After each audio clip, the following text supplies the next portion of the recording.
Hello, ladies and gentlemen, boys and girls, college football fans across the nation and around the world. This is Tim May with the Tim May Podcast. As usual, I'm joined by my able-bodied co-pilot. You know him as Austin Ward. I know him as Awesome Ward. Awesome. Welcome once again to the Tim May Podcast, my man. It's a pleasure to be here. I'm ready for takeoff. Keep your hands off the controls, though. This one's mine. All right. Just monitor the avionics for me. No, I'm messing with you, man. You know that. The bottom line is we're in the weirdest summer I think I can ever remember for college football. The name, image, and likeness thing is out of control. It does appear. And we're going to get into this in the second part of my podcast because the first part is going to be punctuated by a conversation with Urban Meyer, the head coach of the Jacksonville Jaguars, or some people know him, one of the winningest coaches percentage-wise in the history of college football, former head coach at Ohio State, Florida, Utah, and Bowling Green. But I digress. Bottom line is we're sitting here as we record this because we're kind of recording a little bit early this week because of holiday and vacation situations for all concerned. But bottom line is, as we record this, Ohio still doesn't have a name, image, and likeness bill. And if it doesn't have one by July 1, it could be the NCAA to the rescue as opposed to the other way around. I mean, just how crazy. We keep using the word crazy, but it's crazy right now, isn't it? It's bonkers. I can't – it's hard to even keep track of. And every day brings something different that I just can't comprehend. The sideshow that they put on together – in the House, the Ohio House on Thursday, I just can't comprehend how stupid it was. This was an issue that was bipartisan agreement. It should have been a win for everybody. Supporting student athletes in general is a win, but in this state, supporting Ohio State football and Ryan Day, Gene Smith, and Cardale Jones had just been in this week to make the case and say why this was important. It was so easy to just say yes and go on and move about it. And you want to do some other issues? Great. Do that later. Put together your own bills. We are obviously, I would love for us to be talking about football again soon. Obviously Urban's going to do some of that with you and maybe we'll do that later in this podcast, but we're not here to debate politics or the issues or whatever amendments they put in there. It could have been about anything. It doesn't matter. Putting anything into this was a distraction. They made it more difficult for them to pass a bill that everyone already agreed needed to be passed and to give athletes these rights. And as you said, the wild, detour here is that if you just watch last week's episode and then compare it to this one, the NCAA now is the one that can actually come in and seems to understand that it needs to be more proactive than it's ever been before. Yep. To keep the chaos from spreading, which July 1 is going to be crazy. I don't know. We're counting on the NCAA to do something in 5 days. That almost never happens, but maybe they will. Maybe this will be an opportunity for them to turn some of that perception about that organization and help teams like Ohio State or programs in other states where the legislation can't get on the same page. It's maddening. I can't even put it into words how stupid it was. I hate looking back in history and acting like anything can change. Just, it's like arguing an umpire's call, it's not going to change. But if NCAA had gotten off its duff and gotten things done a year ago, when it kind of targeted getting things done a year ago in the realm of name, image, and likeness instead of kicking the can, I love using that euphemism because that's exactly what the NCAA does. The NCAA, like we've talked about before, is not Mark Emmert sitting in an ivory tower somewhere putting out dictatorship type dictums. I mean, this is it's Ohio State, it's Kentucky, it's University of Utah. They're the members are the NCAA, and they just kept kicking this can down the road. I don't know if they thought it was going to go away or they just didn't want to deal with it. Like with me, it's me doing my tax returns every year. I almost wait almost always to the final day just because I don't want to do them because I don't want to deal with writing a check, which I always end up having to do. Yeah. Actually, 2 checks to to Uncle Sam and to Uncle Ohio. Or is it Aunt Ohio? It's Uncle Sam and Aunt Ohio. But the bottom line is this is what you end up with, this log jam, like a flood has flooded the Columbia upper reaches the Columbia River where they're doing logging. And now these logs are down here, near Portland, and they're jamming up the river, and golly, it's just queer how things go. But, we'll get into that in a minute. I wanted to jump right in here and I really appreciate this fellow coming on my podcast here. He was a semi-regular last year. Then he got the Jacksonville Jaguars job, and I didn't really want to bug him. But, it's almost you and me both. Almost anytime you've really needed, reached out to Urban Meyer, he's almost always come through for you, hadn't he? And he's doing it once again for me on my podcast, just because I wanted to get his take, now that he's 6 months in to being a National Football League head coach, as he looks at this mess that is college football off the field, not on the field. College football has never been better on the field, I don't believe. I'm talking about just the product that you get to watch every Saturday or Thursday in the case of Ohio State with its opener this year at Minnesota. But just want to get his take on a few of those things. And, man, is he glad he took an NFL job instead of a college job, right? This is why I didn't pay any attention to the Texas stuff, because I knew he had no interest in dealing with any of this right now. He couldn't be happier with that decision.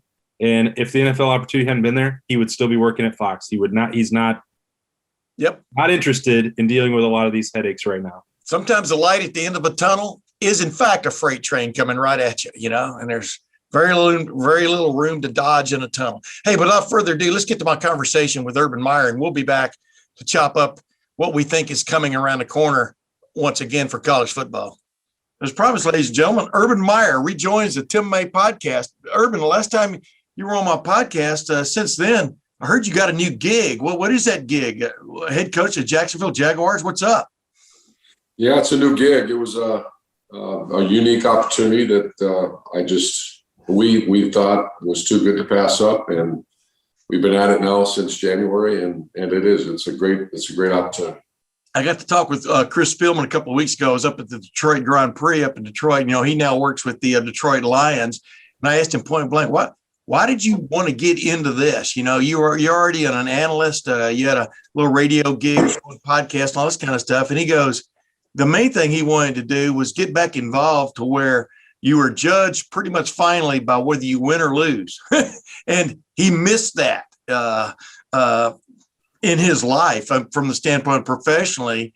And, did you miss that too? That, I know winning and losing is not all there is, but just having that feeling in your gut about something being on the line. I missed a lot of things. I would say the team is what I missed the most. And I think one of the things that made our Fox team so good is we tried to treat that like a team with Reggie Bush, Matt Leiter, Brady Quinn, and Rob Stone. But reality was that's only 4 months a year. This was, and I think the challenge for me was, the NFL is the highest level of football. I made a decision that I won't coach college again. I've done that for 35 years, and I'm at that age that I know this is probably the last swing. But it had to be the right thing. It had to be, this owner, Shad Khan, we have the number one pick in Trevor Lawrence, the fact that's in Jacksonville, Florida. There were so many things that were just saying, this is the right thing to do. Yeah. The main reason I got a hold of you at this point was I've been on, I don't know how many, countless radio shows and even some TV stuff, wanting to know, why do you think Urban's going to succeed? Will Urban succeed at this level? I pointed to your record. I think by this point in your life, your record speaks for itself. This is a different animal, so to speak, pro football. But the main reason I want to call you is, why will you succeed in the NFL, in your opinion? Well, I think you got to put a measuring stick on what success is. At Ohio State, it got to the point where if you lost one game, it was a failure. Yeah. So, and I didn't necessarily buy that, but it was reality. So Jacksonville Jaguars have struggled. They had a great season in 2017. They're 1-15. I don't know. I've over the years, I got out of the extrinsic, outside measures of success. If we maximize who we are, I think we have really good players. Yeah. I think we drafted well. I love our draft. I love the free agents we brought in there. They're all going to be major contributors, but also the core players, Miles Jack, Josh Allen, Linder. Some of those players are really good players. So I'm not going to throw a number at you what we expect to win, because I don't know yet. I think I know, but I don't know until we start the season. Yeah, Jake Ballard, former Ohio State tight end, and he was on my podcast a few weeks ago, and we were talking about this and the whole idea of whether, people keep asking me whether you can handle losing on a multiple scale. And I said, well, the biggest difference between college football and NFL, in my opinion, in that regard, is you lose one game, you might be out of it in college football. I mean, that's even with this 12 move to 12 teams, which I'm going to ask you about in a minute. But, when he got to win the Super Bowl with the New York Giants, they went 9-7, got in as a wild card, and then won the Super Bowl. You follow my drift there. Not that you're ever going to stomach a loss, because if you do, not that you're going to ever stomach a loss well, but the bottom line is there is light at the end of that tunnel sometimes, right? I mean, that is one of the big differences, right? Yeah, and Billy Donovan used to say it best when he was at Florida and I was at Florida. He said, we started talking about March Madness, and he said that's really tough because you can't lose. Now I looked at Billy and I said, my gosh, Billy, for the last 10 years of my life, you can't lose one game. And there's so many variables like we talked about before, where injuries and those other teams are good too. So just a completely different animal. College football, the rich get richer. When you start recruiting well and things start going well, like the Buckeyes have in the last decade or really longer than that. But NFL set up for 8-8. The best teams get the worst draft picks or later draft picks, and obviously the worst teams get the best draft picks. So it is what it is.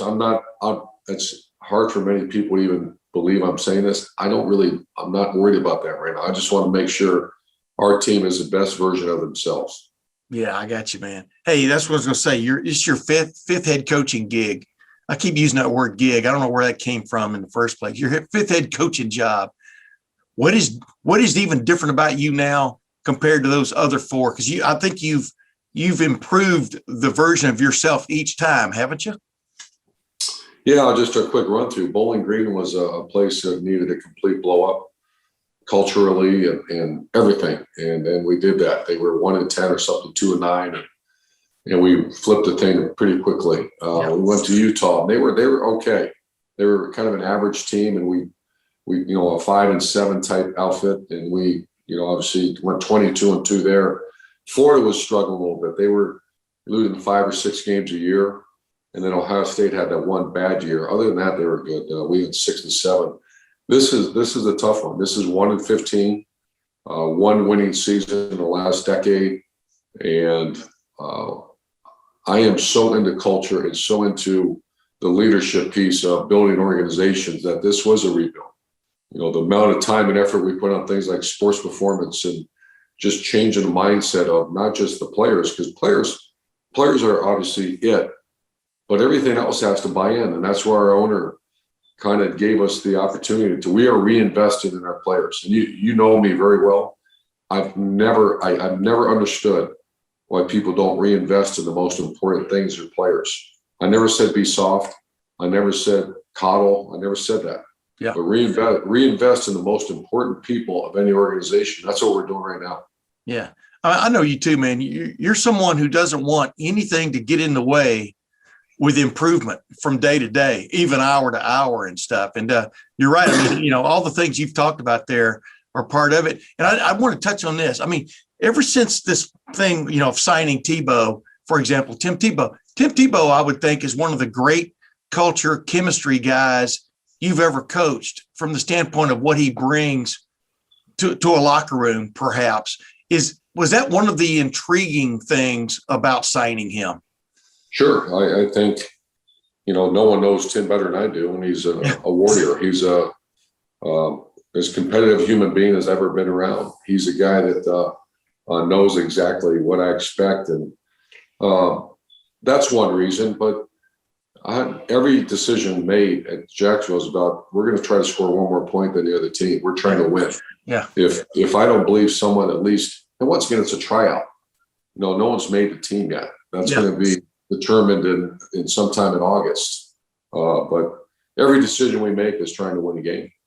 Sure. I mean, I'm befuddled that people don't understand that, but I don't, the point is he was a hell of a football player in his own right. He figured out ways to win games, even in the NFL when everybody said he was a failure as a quarterback. And, we won't go there, but I just know I can understand why you're intrigued by him if in fact he can add something to it. You remember when you had Bill Belichick talk to y'all's coaches convention clinic that one year, the thing that just stuck with me got my privilege of getting to listen to that was he was talking about the thing that's toughest in the NFL is to go into a preseason camp with 85, 90 guys and try to convince all of them that y'all are all working for the same goal to win football games. And then knowing all along, them knowing and you knowing that almost half of them won't be there when camp is done. And I'm just thinking right now, you're even thinking about the intrigue of the camaraderie, the chemistry, the culture. How do you build that in that kind of atmosphere? Am I right? I think that's challenge number one for me. I was talking to another friend, and the reality that, 37 are going to be gone. Yeah. And like you said, just over a third of our team are going to be gone. So how much time do you spend in the team meeting room? How much time do you spend sharing and, implementing a culture when a good chunk of those guys are gone? But I've taken the approach, I'm acting like everyone's going to be there. Huh. One of the concerns that I have and people who are close to me, I'm a relationship. I believe in players, and the fact you're going to have to tell a bunch of them that are working their tails off, you're gone. And that's devastating. That's concern number one for me. Yeah. Hey, what's it like dealing with a situation too, where players are in a union where the NFLPA or whatever, you can't work them too hard. You know what I mean? There are rules about the OTAs and all this kind of stuff. How much of an adjustment has that been? How much have you read the fine print, I guess, on that kind of stuff? And it seems like you're adjusting pretty well as it goes along, but what kind of constraint will that be, you think, as you go along? Yeah, that was completely new, and it was all voluntary up until mandatory minicamp. Yeah. And we had 100% of our players are there. Wow. And I think we're young. I think we have a team that, obviously struggled. I didn't say bad players, but a bad team. And there's a lot of people that, you can't take losing. And I was really impressed but you have to be all over those rules. And, there's rules like when guys go too hard, so we have to back guys off all the time. Yeah. Very, very strict rules about the time on the field. I think there's at least 5 practices I could have used more, or 5 more days I could have went. But our guys did so well, I actually backed off. You have some Norwells of the world that have been in the league for 8-9 years. Yeah. Their bodies, you need to be really respectful of their bodies, and they did everything we asked. So we backed way off near the end of off season. Hey, real quick before I ask you the last couple of things, is Luke Farrell, what's your impression of him so far? Boy, he's been great. That's the guy you recruited, Yeah, near my hometown. He's a guy that his football, I was talking ironically to Pete Warner last night. I saw him down in Short North, and Luke Farrell is a guy that was late developer out of high school. He's a guy that's still got his best football ahead of him. He's strong. Coach Marati and Kevin Wilson did a great job with his body and the way he looks. He's a much different player than he was even 3 years ago. Oh yeah. So he's doing really well. Urban, what was it like to be able to pick your quarterback as opposed to recruit your quarterback? And like you've talked about a while ago, the ability, the right to have that first pick and then pick the quarterback that a lot of people think is generational. And of course, he hasn't thrown a pass in the NFL yet. I'm talking about Trevor Lawrence, but what's that feeling like of knowing, you got to pick the guy you wanted? Well, this was a generational pick for the Jaguars. Yeah. It's certainly going to define my career. We studied him. He was the guy that everybody wanted, number one. But when I hired 2 very experienced coaches, Brian Schottenheimer and Darrell Bevel, a guy that coached people like Brett Favre and Andrew Luck and Phillip Rivers and Stafford. So they have a wealth of experience. And we all got together in January and took 1 month and said, let's make sure this guy is really the guy. We interviewed Trevor Lawrence, Zach Wilson, Justin Fields. All three are going to be, in my mind, really good NFL quarterbacks. But his skill set is just one of the best skill sets I've ever seen for a quarterback. The size, his twitch, the ball release, and the most important part, he's a winner. Yeah. 34-2 as a starter at Clemson. Yeah, his competitiveness is right up there with any of those guys, and I'm with you 100%. I wanted to ask you this. When I was talking a while ago about unions and stuff, college football players about to get name, image, and likeness rights. If Ohio gets its act together, I think you know what's going on there. But across the country, they're going to get them. The NCAA is moving off its duff in that regard. There's going to be, it looks like there's a chance that college football players in the next couple of years across the nation could be in unions and things like this. And then there's a transfer portal where one time, no questions asked, you can move. Not that it wasn't almost like that already and stuff, but where's college football headed, in your opinion? Is it headed into a tough place? I mean, are coaches like Ryan and Day and these fellas, Nick Saban even, they're going to have to relearn a lot of the stuff they've done in the past, aren't they? Well, I think anytime there's change, there's going to be speed bumps along the way. I'm not saying the change was wrong. College football, we all got into it years ago in 1986. Coaches were in survival mode. Coaches didn't make money.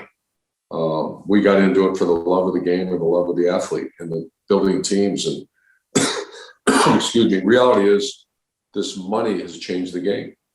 And I can't disagree with what's going on. Coaches making millions of dollars. I see commissioners. When I saw commissioner, to see the salaries, and I think Jim Delaney got a check for $20 million. Yeah. And then a player, we treat our players so well at Ohio State because we were always pushing the envelope as far as training table, all this stuff. I am concerned it's going to change the game. And for the worse, I didn't say that. It's just going to change the game. I'm just trying to see that 17-year-old meet with his agent. Yeah. And trying to get him to get good grades because you put everything into football. And when football is gone, that agent can't help you anymore. So yeah, I think it's going to change. I didn't say for the worse. I'm going to be really intrigued to watch it. Urban, if you had a player show up late for practice one day, but the reason was because the photo shoot ran late for his new ad he's doing for the local signing autographs, how's that going to work? Because it's going to happen, right? Well, when you start, I talked to my son-in-law about this. Yeah, there's projections of people making $1 million. Yeah. Or more. Justin Fields, they said last year, was a multi-million-dollar athlete. And Justin Fields, those kind of mature grown-ups are fine. But what about the 17-year-old? What about the 18-year-old that's not mature? And they quit going to class. They quit taking care of their business because they're making so much money. And the last thing I'll add is the mental health of players is alarming to me because I've seen it happen where families put so much pressure on this player to support their family in the NFL. Now it's going to go one more layer. Yeah. There's so much pressure on you to become the starting tailback at Ohio State because you could get all this name and likeness. You're just forcing people to grow up really, really fast. Yeah, crazy. Hey, last thing, 12-team playoff. It looks like it's coming. Why they went from 4 to 12 is a big quandary, big head scratcher. 4 to 8 would seem to have been the right approach, at least early. But I'm just wondering, you personally, you were in the wars there when it was just the BCS and then it was the college football playoffs. I thought 2 teams was great. I thought 4 teams was almost perfect. And I wanted to get your take on it. Obviously you were involved with college football up until December of last year, actually January probably. But matter of fact, I saw you in January. What am I talking about? At the college football national championship game. Well, what's your take on the move to 4-12? And I'll get out of here. Yeah, I think it's the fans want it. And, we were on the outside looking in a few times and we made it in a couple times. We had to jump 2 teams to win the national title in 2014. 2015, I think, was our best team yet. We lost 1 game by, I think, a point or 3 points, whatever it was. Yeah. And we're out. I think it's good. I always go back to the student athlete. You got 85 scholarships. When we played that 15-game season in 2014, if they told us you have one more game after that, you're on fumes by then. Your players, you got to be so cautious about practice and making sure your guys are healthy, because those games are going to be those sledgehammer games. I just want to make sure they're going to take care of the players the right way. Yeah, I was going to say, and Ohio State, Miami, after that game in 2002, there's no way they could have played a game and been the same, nearly the same football team the next week. I mean, because like you said, this is slobber knocker. You could have a team play 4 extra games after its conference championship game. That's asking a lot of any college football program, whether it's Ohio State, Alabama, or whomever, isn't it? It is, and that's the roster management piece. I even made a comment, I think, on TV, you need to give every team 5 more scholarships now if that's reality. But, I don't know. I was leery of the way when we were the first team to win the national title in the playoff era, and I was very leery of it, and they handled it great. Our players handled it great. I thought the College Football Playoff Committee and the whole logistics of it was fantastic. So as long as they take care of the player, let's go. Make sure they pay the players and families so they can watch those games. Remember, we got that changed in 2014. Yeah. We got that stipend, because how can you expect these families? You have a commissioner of the conference, assistant commissioner, all these coaches, their families get to go for free, and the players can't. Yeah. I don't get that. Yeah. By the way, I don't know if you noticed over my shoulder here, I won, I think you won this award last year. I won the award World's Best Grandpa for this year. My grandson, two and a half year old Owen, gave it to me.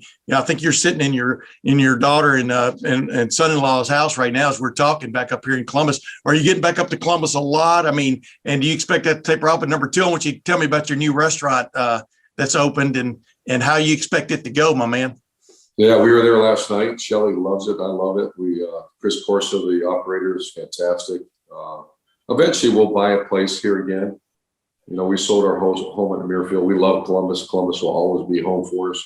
We have 2 restaurants now, and obviously my grandkids. And I'm just disappointed you won the Grandpa of the Year. I thought I won it. Well, I think you finished second again. I think you finished second, and I know how much you hate to finish second. Hey, last thing you're out of here, who's going to be the starting quarterback for Ohio State this year? Well, I got inside information on that. I don't know enough, but I know it's a good battle. I know they're really excited about the future quarterbacks they've recruited as well. But when they say the NFL is a quarterback's game, so is college football, so is high school football, so is Little League. So whoever's standing behind center has got to be great. Ohio State, the standard that's been set here, you have to be great. Urban, you got to feel really good when you look at Ohio State these days, knowing you were part and parcel to furthering that, to building it. Obviously, Jim Tressel did. I mean, that does give you a warm feeling, doesn't it? It does. And Ohio State, think of the history from Woody Hayes to Earl Bruce to John Cooper to Jim Tressel to Luke Fickle to myself now, Ryan Day. We've not had that. And I was really worried when they told us we lost 9 scholarships, couldn't go to a bowl game, when we just lost 7 games. I thought, to the point I got sick, that this is going to be the downturn. Yeah. Ohio State's never had that. Yeah. Where every, including Alabama, USC, the team up north's experiencing it. Ohio State's missed that. First of all, it's because Ohio State, the standards are so high and expectations are high, but they give you everything you need. You got a great city, you got everything here. And Coach Day and the staff are killing it recruiting. Yeah. Hey, I'll leave you this last thought. Your first home game as a pro football coach is going to be in the same stadium that was the last game for Woody Hayes. Have you thought about that? Where was the Gator Bowl? Oh, that's right. Well, it's not the same. They rebuilt the stadium. Yeah. Oh, yeah. But it's still the same spot. Yeah. Yeah. That is. But I also coached 6 games in there when I was at Florida. That's home of the Florida-Georgia game too. It's a great stadium and it's a great town. Yeah. Urban Meyer, thanks for joining the Tim May podcast again, my man. I really appreciate it. And you know what I feel here. Good luck. I think you're going to be a success, because I think guys like you figure out the way to win games, no matter who you got and where you are. And I think you're in a good spot right now to build a little bit of a program there that hadn't been there in the past. I mean, I think you feel that way too, don't you? I do. And I did. That's why I took the job. And after being there 5-6 months, I feel real good where we're at. Thank you, Urban. All right, Tim, take care. Yeah, awesome. I always enjoy my conversations with Urban Meyer, and I tried to get a plug in there for his new restaurant down in German Village, the German Village area. Isn't it German Village area? Am I right about that? Yeah, downtown. Yep. Yeah. But the bottom line is I think he's a happy camper at this moment. He's 0-0 in the National Football League. And like I pointed out, he's one of the winningest coaches percentage-wise, maybe the winningest coach in major college football history. He's right up there. But, of course, 3 national championships, and he rode that right into this job with the Jacksonville Jaguars. Like I asked him, and like I've been telling people, I think anybody bets that he's not going to succeed is not paying attention to history and his ability to get teams to win and to win immediately for the most part. He figures out a way to figures out the buttons that need to be pushed both individually and group wise, as he says, you're strong as a unit, 11 units strong or whatever. I get those units all mixed up sometimes. Maybe it's 7 units, but the bottom line is that's what he's pushing again, the same agenda at Jacksonville as he did with Ohio State, as he did with Florida, as he did at Utah, as he did at Bowling Green, right?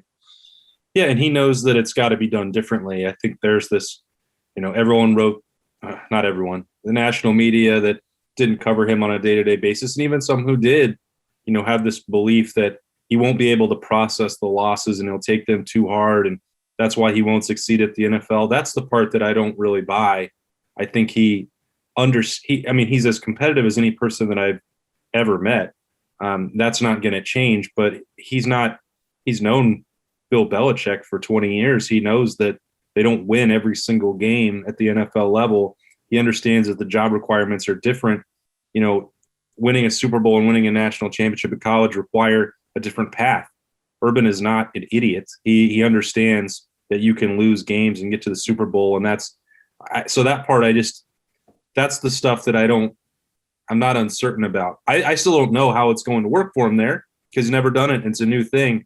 What you're saying is correct. He's adapted throughout his entire career, and to bet against him doesn't usually go well for anybody. That's why you and I didn't do that over the last 9 years, picking against his Buckeyes teams. But, I know for a fact, talking with Anthony Schlegel, being around there running the strength program for the Jags, that it's not the same as when he was walking around the Woody Hayes Athletic Center. And he knows that it's a different responsibility with professional athletes. It's a different management with that coaching staff and trusting those people to get it done. And he was already doing that at the end of his Ohio State career as more of a hands-off. Well, he's never hands-off, but as more of a CEO type leader. And that's more than anything what it requires at the NFL level. And he understands that. Yeah. Like I've told him a couple of times that you can go 9-7, make the playoffs and still win the Super Bowl. In college football, the reason losses are so devastating is because one loss can take you out of it and can take you out of the running. Now, when they moved to 12 teams in the college football playoff, which, looks more inevitable by the second, the way I'm looking at it.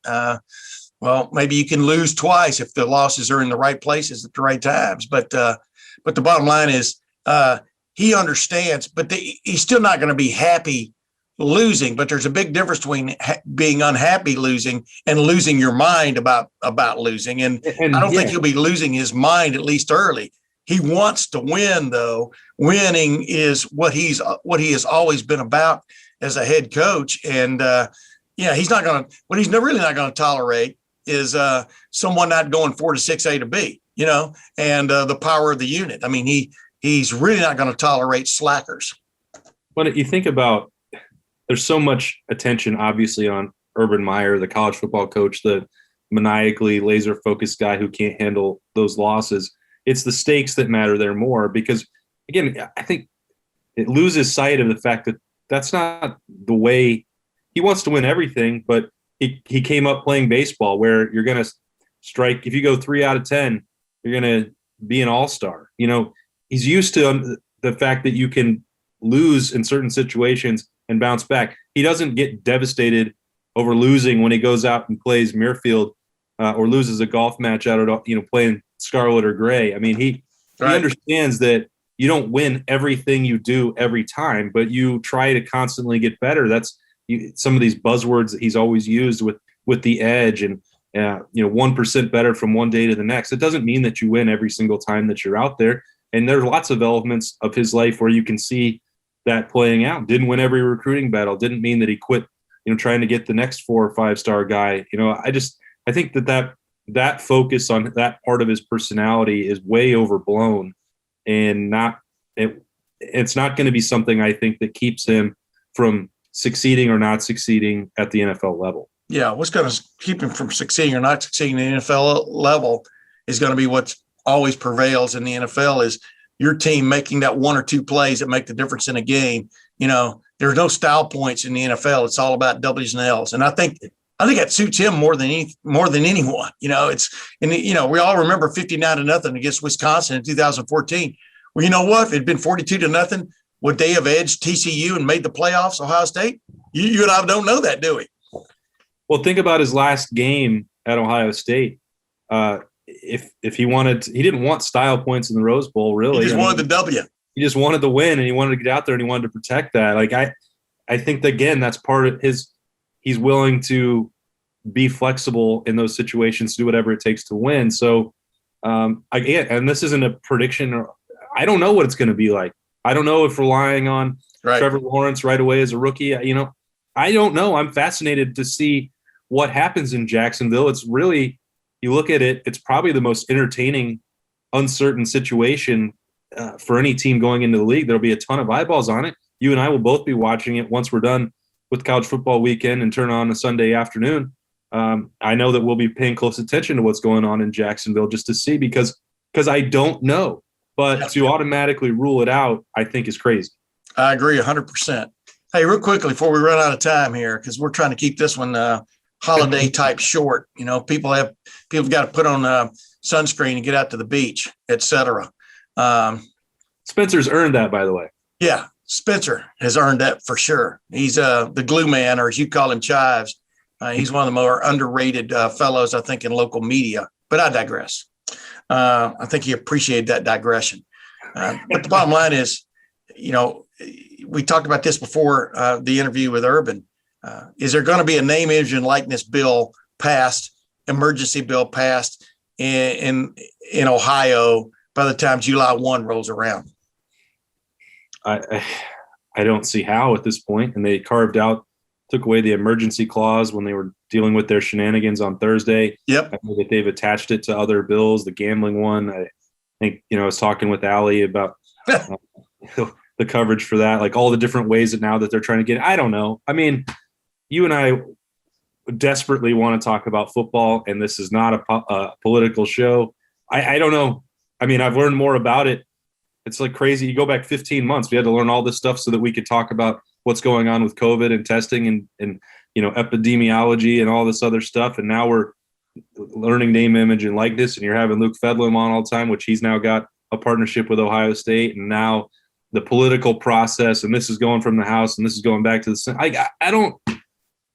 Yeah. You and I know a lot about a lot of things, but we're not experts about this. We cover college football, and it's like it just drives me crazy that we're getting really close. Like, we're 3 weeks away from going back to Indianapolis and having a Big Ten Media Days. Yeah. And this is the thing that we're having to. Well, that's what's going to dominate. That's going to dominate there. I mean, what's Wisconsin going to run on 3rd and 4? Nobody's going to care, But we've gone from COVID to chaos, kind of. But you know what?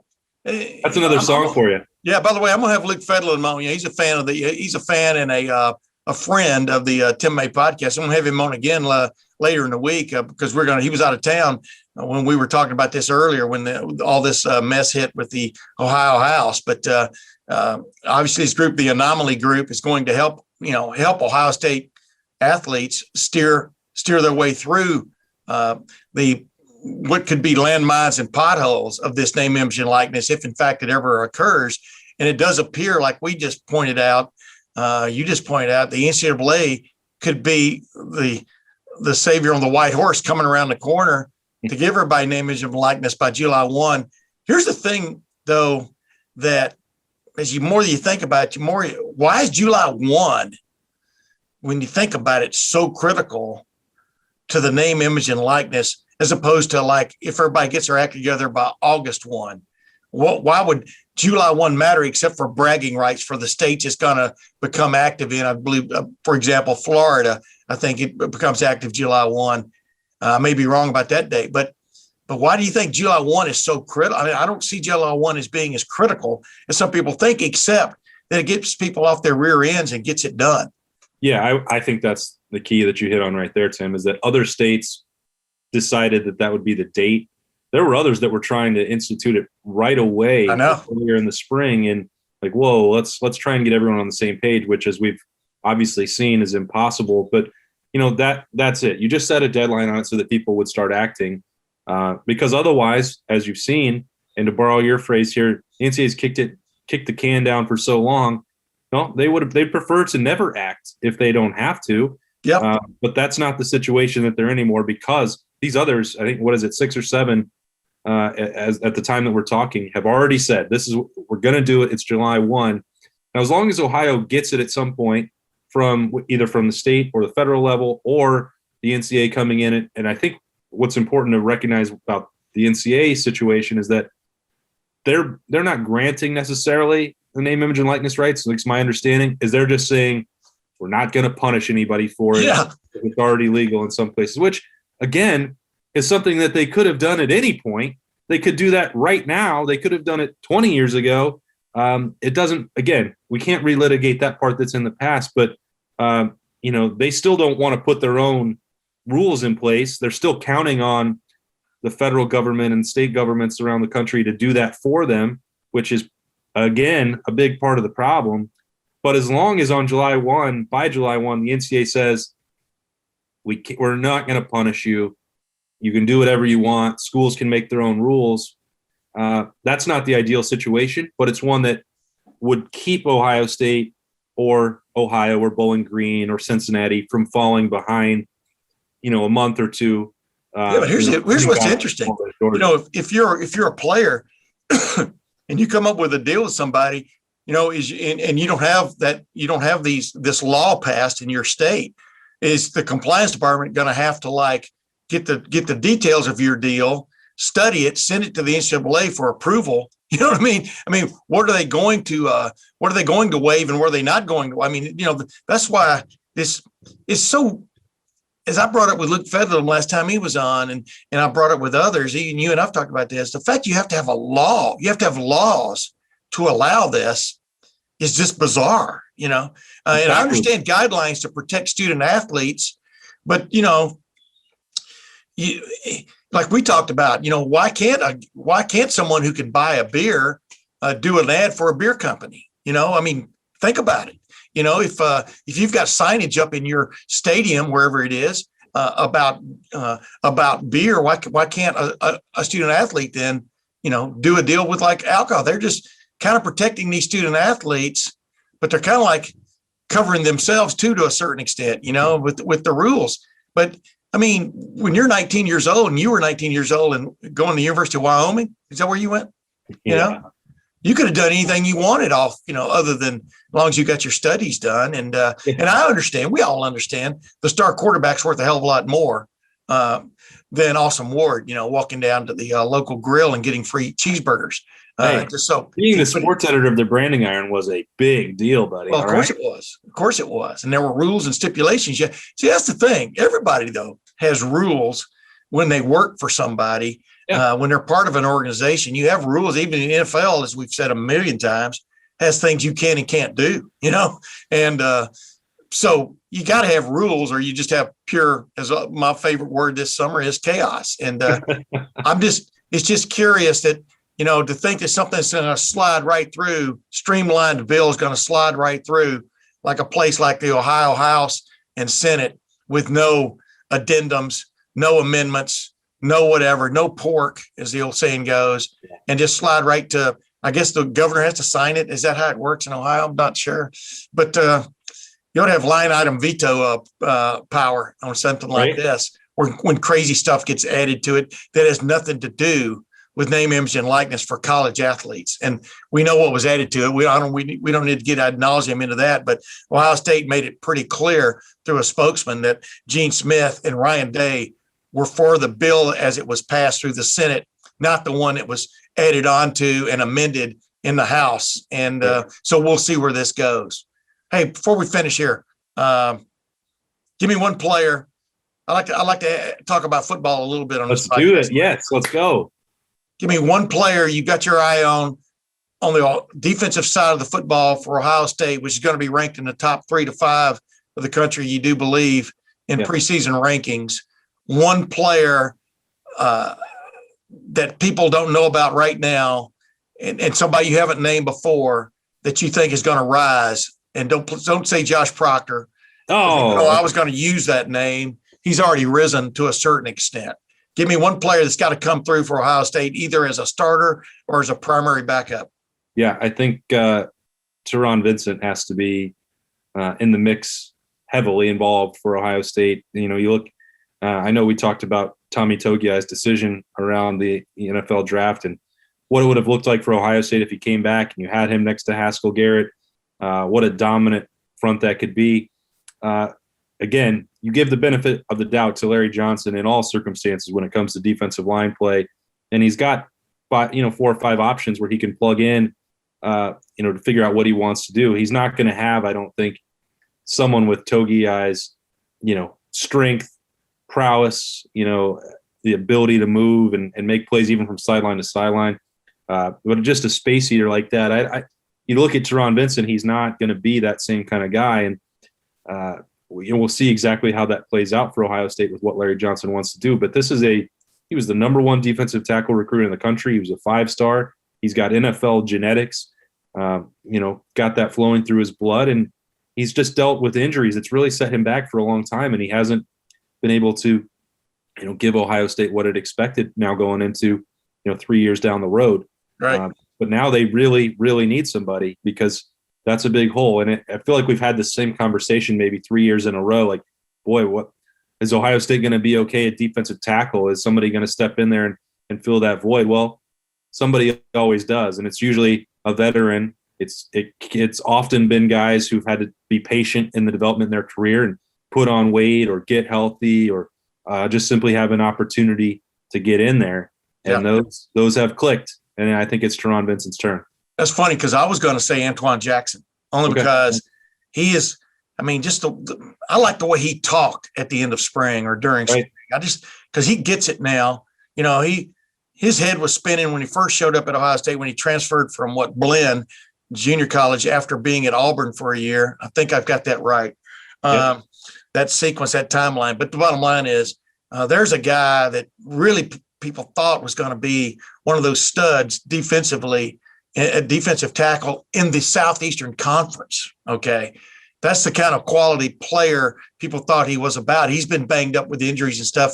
Maybe a little forlorn about maybe having to wait his turn too, to a certain extent. Who knows what all goes into it. He just talked so eloquently about getting stuff done between the end of spring football and the beginning of preseason camp, which means he gets it. He definitely gets it. But the guy that, who's going to be that other corner opposite Seven Banks? Is it going to be Cam Brown? That's what I've got my eye on, because I think this can still be has a chance to be a better defense than a year ago, especially in the pass coverage wise, if they can solidify what's going on opposite Seven Banks in that cornerback spot. And so is Cam Brown going to be healthy enough? After that Achilles injury he suffered last year, I think it was at the Penn State game. That's what I've got my eye on. The best thing for me about this busy June camp season was that Ohio State. Yeah, you were doing this, weren't you? You were looking off. I wasn't just looking over. I would just walk over. Yeah. There was, guys throwing. Because that's what my concern is. Yeah. We had 4 other people from Lettermen Row out there anyway. So to me, June was a really good fact-finding month. And I watched and don't tell anyone. I spoke with Cameron Brown several times in there at the Woody, and he looks 100%. Doing the workouts, running, cutting, one-on-ones, as they did their voluntary workouts and those things that they were doing on the side. Yeah. And I've talked about him for a long time. He He tests as one of the fastest players on this roster. He's now had several years to transition to that position from wide receiver, get comfortable playing it. That means he's also had the same amount of time for Mickey Marotti to develop, really his upper body, and he's gotten much stronger. I thought that he was underrated as a significant loss for Ohio State, that it happened so early. I think that by December, it had almost been forgotten that he was a starting caliber corner and the most experienced really at the outside position, because Shaun Wade was coming from the slot, but still a veteran, proven guy who had been off the bench and played in big games for Ohio State. What a significant loss that was. Yep. It was almost forgotten. And getting him back then is just as meaningful. And I think that he will be out there, and you put those two together, I look at both of them as NFL caliber cornerbacks, and I think that Ohio State, Kerry Combs, will have a major bounce back there in that secondary. Yeah, some of the challenges Ohio State dealt with last year, and then that they dealt with going into that Alabama game were totally underrated, in my opinion, for all kinds of reasons. Like I said, though, I'm not one of these guys that likes to look back and go, man, if this, and this had happened, they did, because you're not changing anything. But you are pointing out facts that did basically lead up to Ohio State facing its worst nightmare defensively against a team with the Heisman Trophy winner and wide receiver and a quarterback, at least on that day, was pinpoint accurate. And it came to fruition in the wrong way for Ohio State. But yeah, I mean, they've had a spring now. They're going to have a summer, and they're going to have a preseason camp that gets them ready. And who knows? By the end of that preseason camp, some of these guys may be doing advertisements for somebody with name, image, and likeness. Who knows, right? Is that going to alter? Is that going to change the fate of this college football season, whether you have an NIL right or not? I don't think so. But, I'm sure we'll be discussing that through the year. This is getting to the point to where COVID was for you last year when you just didn't want to talk about it anymore. Remember that? That's what name, image, and likeness is turning into, right? That's it. Yeah. Well, you know what? We're not going to talk about it anymore, at least today, ladies and gentlemen, at least this week. For my buddy, Awesome Ward, thanks for joining me again, Awesome. This is Tim May with the Tim May Podcast. We'll see you next week.